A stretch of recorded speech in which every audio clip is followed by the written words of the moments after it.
and sexism. Believe that racism and misogyny, they're just alive and well. But that's not, it doesn't say, I voted for Donald Trump because of racism. That's not what that. What stat are you talking about? The political battlefield erupted with fiery exchanges as The View turned into a war zone, with Bill Maher's blunt truth bomb setting off a storm of outrage.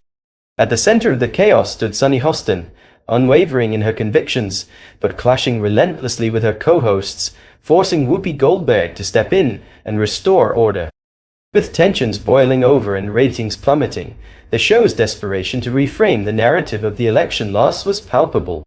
But Maher's unapologetic critique, targeting the left's obsession with identity politics and refusal to confront their failures, was the spark that sent the conversation into overdrive, igniting a heated and deeply polarizing debate.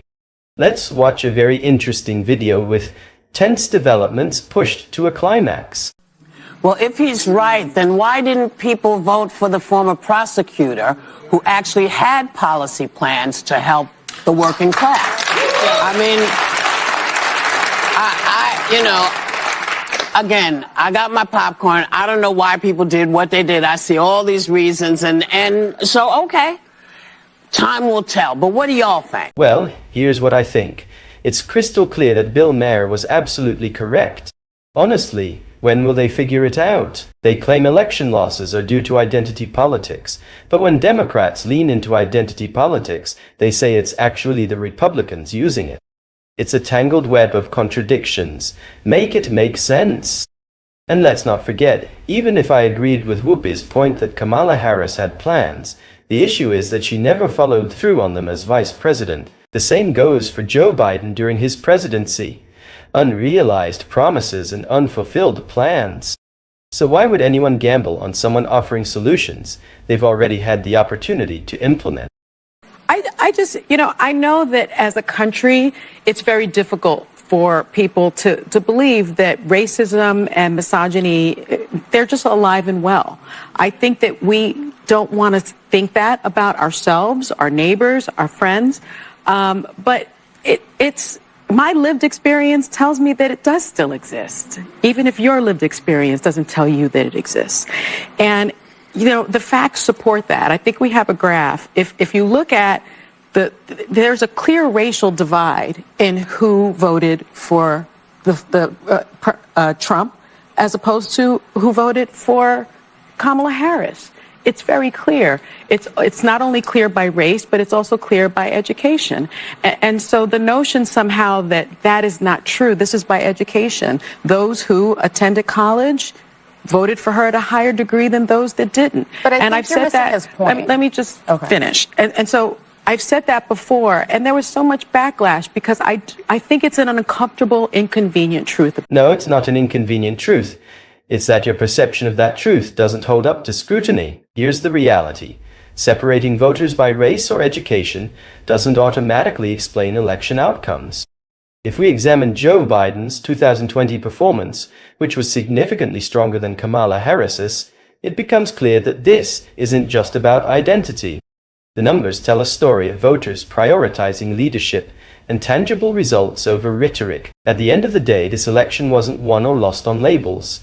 It was a demand for solutions in a time of crisis, and any narrative ignoring that is bound to unravel. Point is, they didn't vote for him because of racism and misogyny. They voted for him because they felt like, I think the biggest common denominator in this election is people want a good life and ability to provide for their family. Well, and whether we agree or not with Donald Trump's plans, Black people they thought that he was reflective. One of the poorest demographics in this country, but they voted for Kamala Harris. But there was a split, and more of them voted for Donald Trump than had historically. I think that there's such a desire. If you really think the vast majority of this country voted because of racism and misogyny, you're missing it. Most of my family, a lot of my family doesn't have college degrees. But the stats are the stats. But that's not, it doesn't say I voted for Donald Trump because of racism. That's not, let me just, what stat are you talking about? Let me just dissect the two. Yes, you can. Wait, hold on. Calm down. Everybody just take a breath. Take a breath. At this point, it's clear that if they keep rehashing the election results, they'll only keep arguing in circles. Sunny Hostin is locked into her perspective, insisting it all comes down to sexism and misogyny. She's not approaching the discussion with an open mind, and no amount of reasoning is going to change her stance. Now, for those willing to engage with some common sense and curiosity, the facts are straightforward. The economy and immigration were the defining issues. It's not the voters' fault, nor is it the Republicans' fault, that the Democrats completely misjudged the importance of these topics. They failed to listen to their voters, ignored the warning signs, and ultimately paid the price. He says that folks see everything through the lens of racism and sexism. Not everything, but if you're not seeing racism and sexism in America, then you need to clean your lenses. But because, you know, so